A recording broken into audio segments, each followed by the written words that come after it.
आइए दोस्तों, आज हम लोग इंडियन सिविलाइजेशन एंड कल्चर का जो क्वेश्चन आंसर है आज आप लोग को हम करवाएंगे। और इससे पहला वीडियो मैंने आप लोग का इसकी समरी को मैंने बता दिया था। आज हम लोग क्वेश्चन आंसर पर चलेंगे। जो भी आज हम लोग क्वेश्चन आंसर करवा रहे हैं, बार बार एग्जाम में यही क्वेश्चन पूछता है। तो आज जो भी क्वेश्चन लिखाएंगे वो सारे क्वेश्चन आपका भी आया है और आप लोग अच्छी तरह से क्या करना है, एक बार वीडियो को देख लीजिए, अंत तक इसको वीडियो को देखिए और मैं आशा करता हूं कि आपके क्वेश्चन एक एक आपको समझ में आएगा। तो देखिए पहला क्वेश्चन क्या कह रहा है कि what do you know about Gandhi ji.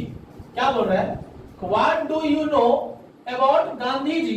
इसकी हिंदी यानी पता है कि आप माने what do you know about Gandhi ji, मतलब गांधी जी के बारे में आप क्या जानते हैं। ये क्वेश्चन कह रहा है कि गांधी जी के बारे में आप क्या जानते हैं। तो आप चाहे तो इसको हिंदी में लिख लीजिए कि इसका मतलब what do you know about Gandhi ji, माने गांधी जी के बारे में आप क्या जानते हैं।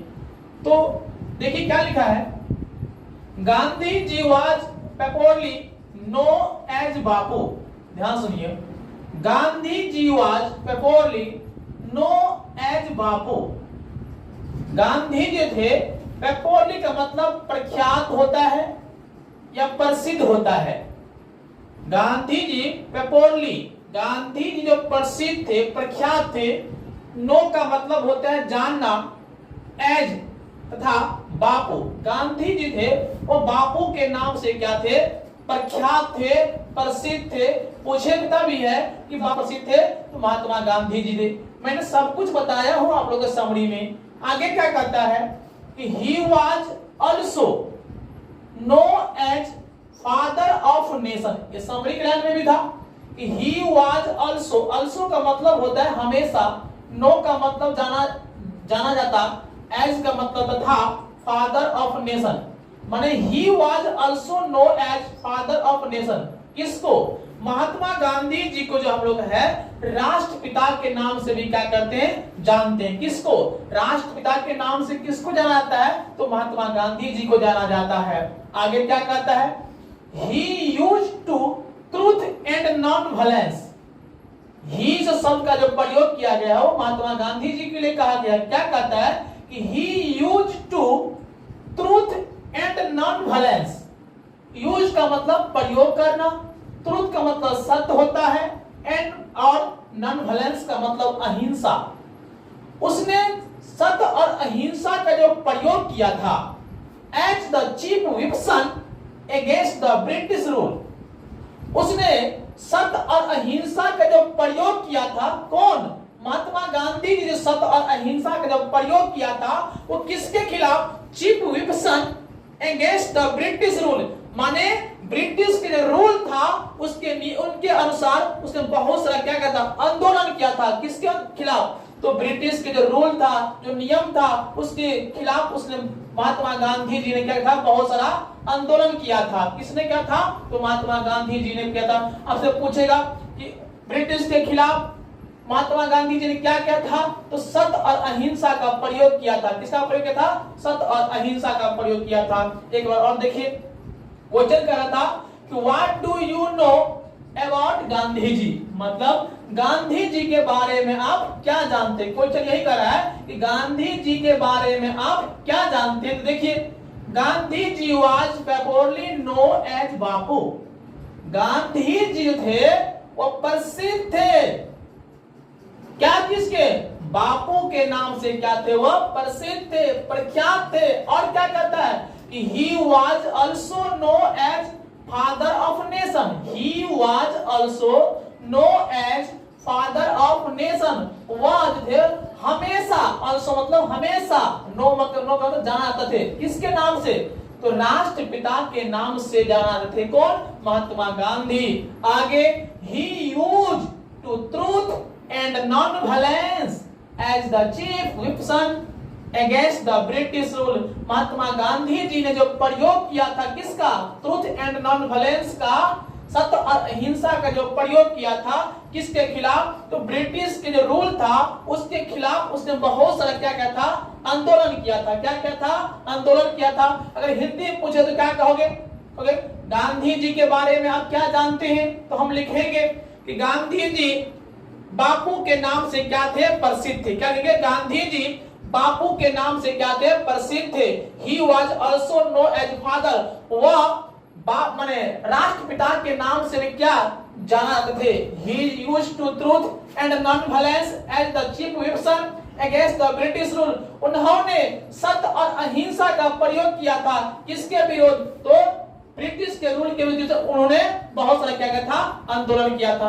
तो आपको चाहे हिंदी में चाहे इंग्लिश में हो, इसको क्या करेंगे? याद कर लेंगे। कितना आसान वर्ड है, अगर दो चार आप पढ़ोगे तो आपको हम उम्मीद करता हूं कि आपको समझ में। दूसरा क्वेश्चन में क्या कर रहा है?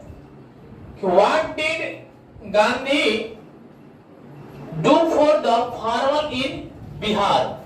यहां पर देखिए क्या रहता है, व्हाट डिड गांधी जी ने do for the farmer in Bihar. इस सवाल में कहा है कि गांधी जी ने बिहार के किसान के लिए क्या किया। क्वेश्चन कर रहा है कि what did Gandhi do for the farmer in Bihar, माने गांधी जी ने बिहार के किसान के लिए क्या किया।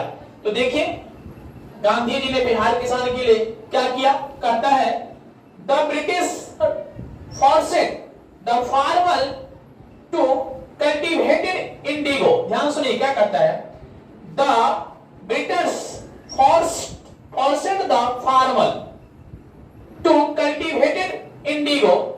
कहने का मतलब हुआ कि अंग्रेज जो सरकार थे वो फोर्स कर रहे थे, दबाव दे रहे थे। कौन? ब्रिटिश। फोर्स मैंने दबाव देना, फार्मर का मतलब किसान, टू कल्टिवेटेड इंडिगो। ब्रिटिश की जो सरकार था वो क्या कर रहे थे कि बिहार के किसान पर दबाव दे रहा था, फोर्स कर रहा था। क्यों कर रहा था? किसने कहा था? तो कल्टिवेटेड टू इंडिगो, नील के खेती करने के लिए बिहार के किसान पर जो अंग्रेज था वो क्या करते? दबाव दे रहे थे। अब बताइए कि जिस खेती पर नील का खेती अगर हो जाएगा तो क्या उस खेत में दोबारा उपज हो सकता है? ये तो नहीं हो सकता। तो जबरदस्ती उसने फोर्स करा था, दबाव कर रहा था, क्या करने के लिए? इस माने खेती करने के लिए। क्या चीज खेती? तो नील के खेती करने के लिए कर रहा था। फिर क्या हुआ? गांधी जी थे स्टार्टेड, शुरू कर दिया सत्याग्रह फॉर देयर कॉज। अब क्या हुआ कि ब्रिटिश सरकार जो था ये बिहार के किसान पे दबाव दे रहा था नील के खेती करने के लिए। तो महात्मा गांधी जी ने क्या किया? स्टार्टेड सत्याग्रह। महात्मा गांधी जी ने क्या किया? सत्याग्रह क्या कर दिया? शुरू कर दिया। और फॉर देयर कॉज, जो इसका क्या बन गया? कारण बन गया। किस कारण से? अगर ये ब्रिटिश सरकार बिहार के किसान पर फोर्स नहीं करता, दबाव नहीं जाता नील की खेती करने के लिए, तो महात्मा गांधी जी सत्याग्रह नहीं चलाता। लेकिन ये ब्रिटिश सरकार जो था हमारे किसान पर क्या किया? फोर्स किया, दबाव किया नील की खेती करने के लिए। लेकिन हमारे बिहार किसान तो जान रहे थे कि अगर इस खेती पर हम नील का खेती करेंगे तो दोबारा इसे उपज होने वाला नहीं है, इससे हमारा लॉस हो जाएगा, हमारा परिवार नहीं चलने वाला है और हम बर्बादी की ओर चल जाएंगे और कर्ज से और बढ़ जाएंगे। जिसके चलते महात्मा गांधी जी ने सत्याग्रह का क्या कर दिया? शुरुआत कर दिया। तो आप लोगों को समझ में आया? एक बार फिर चलते हैं। क्या कहा कि what did Gandhi do for the farmer in Bihar, पर गांधी जी ने बिहार के किसान के लिए क्या किया? देखिए the British forced the farmer to cultivated indigo. कहने का मतलब कि जब ब्रिटिश सरकार जो था वो फोर्स कर रहा था किस पर? फार्मर माने किसान पर। कहां किसान पर? बिहार के किसान को फोर्स कर रहा था क्या? Cultivated Indigo. इंडिगो का मतलब होता है नील की खेती। कल्टिवेटेड इंडिगो का मतलब ही होता है नील का खेती करने के लिए क्या करता? फोर्स कर रहा था, दबाव दे रहा था। जिसके चलते Gandhi ji started satyagraha for their cause, जो जिसके चलते महात्मा गांधी जी ने क्या किया? सत्याग्रह आंदोलन क्या कर दिया? चला, जिसका एक क्या बन गया? कारण बन गया। तो आप लोग समझ में आया? तो अब हम लोग चलते हैं आगे क्वेश्चन। अब क्वेश्चन नंबर 3 चलते हैं। ये सबसे वीवीआई क्वेश्चन है। ये क्वेश्चन देख रहे हैं, ये क्वेश्चन जो है सबसे वीवीआई क्वेश्चन है और ये एग्जाम को इस क्वेश्चन को शायद सारे एग्जाम में एक क्वेश्चन को पूछता है। तो चलिए इस क्वेश्चन को हम लोग अच्छी तरह से जानते हैं। क्या कह रहा है? कह रहा है कि how is Indian civilisation different European civilisation. कहा कि how is Indian civilisation different European civilisation. भारत की जो सभ्यता है वो यूरोप की सभ्यता से कैसे अलग है। कह रहा है कि भारत की जो सभ्यता जो है वो यूरोप की सभ्यता से कैसे अलग है। डिफरेंट का मतलब अलग। हमारा जो सभ्यता है, भारत की जो सभ्यता है वो यूरोप की सभ्यता से कैसे अलग है, ये क्वेश्चन आपसे पूछ रहा है। तो चलिए जानते हैं। कह रहा है कि Indian civilisation different from European civilisation. Indian civilisation कह रहा है Indian civilisation different from European civilisation. भारत की जो सभ्यता है वो यूरोप के सभ्यता से क्या है, बहुत अलग है। कह रहा है क्वेश्चन में Indian civilisation different from European civilisation. भारत की जो सभ्यता है वो यूरोप के सभ्यता से क्या है, बहुत क्या है, अलग है। बिकॉज क्योंकि इंडियन सिविलाइजेशन जो है प्रदेश इंडियन सिविलाइजेशन जो है वो क्या है, Indian civilisation progress on moral value. ध्यान सुनिएगा यहाँ का, बिकॉज क्योंकि Indian civilisation progress on moral value. Bharat की जो सभ्यता है वो नैतिकता की आचरण को बढ़ावा देता है। भारत की जो सभ्यता है वो नैतिकता की आचरण को क्या करती है, बढ़ावा देती है। ऑन मोरल वैल्यू माने भारत की सभ्यता किसका बता, तो नैतिक आचरण को क्या करती है, बढ़ावा देती है। किसकी देती है, भारत की जो सभ्यता है वो किसकी बढ़ावा देती है, तो नैतिक आचरण क्या करती है, बढ़ावा देती है। वेल जबकि यूरोपियन सिविलाइजेशन प्रोग्रेस इमोलेशंस कहता है कि जबकि well European civilisation progress immorality, जबकि यूरोप की जो सभ्यता है, जबकि यूरोप की सभ्यता जो है वो क्या करता है, अनिकता के बढ़ावा देता है। अनिकता को क्या करती है, बढ़ावा देती है। आपसे पूछेगा कि भारत की सभ्यता जो है वो किसको बढ़ावा देती है, तो मोरल वैल्यू को। किसको देती है, तो मोरल वैल्यू का मतलब नैतिक आचरण की बढ़ावा देती है। जबकि यूरोप की सभ्यता जो है वो क्या करती है कि अनिकता को क्या करती है, बढ़ावा देती है। अनिकता को क्या करती है, बढ़ावा देती है। आगे क्या करता है, ध्यान सुनिएगा। European civilisation invented wonderful machine and material. ध्यान सुनिएगा, European civilisation invented wonderful machine and material. Europe की सभ्यता है एक आश्चर्यजनक मशीन को क्या किया, आविष्कार कर दिया। किसने, तो यूरोप के सभ्यता ने क्या किया था, एक आश्चर्यजनक मशीन को क्या किया, आविष्कार किया था। मैंने कहने का मतलब है यूरोप के जितना भी लोग थे वो जितना भी काम करते थे वो मशीन से ही काम करते थे। मतलब कि वे लोग मशीन का गुलाम बन चुका था। कौन, तो यूरोप की सभ्यता में। आगे क्या कहता है, according to Gandhi ji, Gandhi according to Gandhi ji के अनुसार these machine and material are very harmful for health.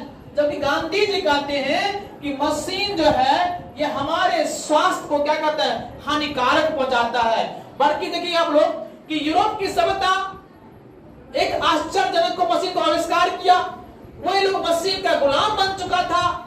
वहां के लोग जितने भी लोग थे वो टोटल काम मशीन से ही करते थे। लेकिन हमारे गांधी जी कहते हैं, क्या कहते हैं कि this machine and material are very harmful to health. ये मशीन जो है हमारे स्वास्थ्य को क्या करता है, हानिकारक पहुंचाता है। एक बार और तरीके ध्यान से क्वेश्चन कहता है कि how is Indian civilisation different European civilisation. भारत की सभ्यता जो है वो यूरोप की सभ्यता से कैसे अलग है। तो देखिए, Indian civilisation different from European civilisation. भारत की सभ्यता जो है वो यूरोप की सभ्यता से क्या है, बहुत अलग है। कैसे? क्योंकि because India civilisation propagates on moral value, Bharat की जो सभ्यता है वो क्या करते हैं? नैतिक आचरण को बढ़ावा देती है। भारत की सभ्यता किसको बढ़ावा देती है? तो नैतिक आचरण को क्या करता है? बढ़ावा देती है। इसको याद रखिए, ऑब्जेक्टिव का लाइन है, यहाँ पूछता भी है कि मोरल वैल्यू, भारत की जो सभ्यता है वो किसकी बढ़ावा देती है? तो नैतिक आचरण को क्या करती है? बढ़ावा देती है। वेल माने जबकि यूरोपियन सिविलाइजेशन प्रोपेगेट्स इमोबिलिटीज, बल्कि यूरोप की जो सभ्यता है वो कितना अनेकता को क्या करती है? बढ़ावा देती है। आगे कहता है कि European civilisation invented wonderful machine and material, Europe की जो सभ्यता था वो क्या था? एक आश्चर्यजनक मशीन को क्या किया? आविष्कार किया था। According to Gandhi ji, these machine and material are very harmful health। Gandhi ji के अनुसार ये मशीन जो है ये हम लोग के स्वास्थ्य को क्या करता है? हानिकारक पहुंचाता है। लेकिन यही मशीन यूरोप के लिए क्या था? वो जितने भी यूरोप के लोग थे वो मशीन से ही काम करते, वो मशीन का क्या होता? गुलाम बन चुका था। तो अब हम लोग चलेंगे क्वेश्चन नंबर 4 पे चलेंगे। लास्ट क्वेश्चन, ये भी VVI क्वेश्चन है और ये भी क्वेश्चन को कितना एग्जाम में पूछ दिया है। जितना मैंने क्वेश्चन लिखाया हूं बस इसी को आप प्रैक्टिस कर लीजिए। इससे ज्यादा इंडियन सिविलाइजेशन कल्चर से आपसे पूछने वाला नहीं है। पूछेगा भी तो इसी टाइप से क्वेश्चन पूछता है, तो इतना अगर हम लोग को याद रहता है तो कोई सा भी क्वेश्चन तो हम लोग बना सकते हैं। तो देखिए लास्ट में क्या करता है कि what does Gandhi say that man is restless bird. कहा कि व्हाट डज गांधी से माने कहना that man is restless bird. Gandhi ji क्यों कहते हैं कि हमारी दिमाग जो है वो बेचैन पक्षी की तरह है? क्या कहा कि व्हाट डज गांधी से, गांधी जी क्यों कहते हैं कि मैन इज रेस्टलेस बर्ड, हमारी दिमाग जो है वो बेचैन पक्षी की तरह है? तो देखिए क्या कारण है। अकॉर्डिंग टू गांधी जी मतलब गांधी जी के अनुसार man is restless bird, Gandhi ji के अनुसार हमारे दिमाग जो है, हमारी मन जो है वो बेचैन पक्षी की तरह है। किस तरह का है? बेचैन पक्षी की तरह। ये ऑब्जेक्टिव भी पूछा हुआ है कि माने मानव की दिमाग जो है वो कैसा होता है? तो बेचैन पक्षी की तरह होता है। आगे the more it gets, the more its get, जितना वो पाता है, मोर इट्स वांट, उतना और वो चाहता है। कहा कि मानव जो है जितना वो पाता है ना, पाने के बाद वो और चाहता है कि मुझे और चीजें आ जाए। स्टिल रिमेन्स अनसैटिस्फाइड, स्टिल मतलब फिर भी, रिमेन्स का मतलब रहता है, अनसैटिस्फाइड का मतलब असंतुष्ट। इतना पाने के बाद भी क्या रहता है? असंतुष्ट रहता है। कौन? तो हमारी दिमाग, हमारी मन। तो फिर से एक बार देखिए क्या कहा, why does Gandhi say that man is restless bird. Gandhi ji क्यों कहते हैं कि हमारी दिमाग जो है क्या है? बेचैन पक्षी की तरह है। तो देखिए अकॉर्डिंग टू गांधी जी, गांधी जी के अनुसार मैन इज रेस्टलेस बर्ड, हमारी दिमाग जो है वो बेचैन पक्षी की तरह है। द मोर इट गेट, जितना वो पाता है, द मोर इट वांट, उससे अधिक वो क्या करता है? चाहता है। स्टिल रिमेन्स अनसैटिस्फाइड, फिर भी वह क्या रहता है? असंतुष्ट रहता है। तो क्या आप लोगों को समझ में आई? तो उम्मीद करता हूं कि जो भी क्वेश्चन मैं लिखाया हूं आप लोगों को समझ में आ गया होगा। अगर इतना क्वेश्चन को अगर आप पढ़ लेते हैं तो उम्मीद है कि एक भी ये इतना क्वेश्चन मैं लिखाया हूं आपको एग्जाम में इससे बाहर आने वाला नहीं है। तो आप अच्छी तरह से क्या करें, इसको पढ़ के जो भी दिक्कत है कमेंट्स के माध्यम से हम लोग बोल दीजिएगा। तो हो सकता है जो गलत हो गया है मैं सुधार कर दूंगा।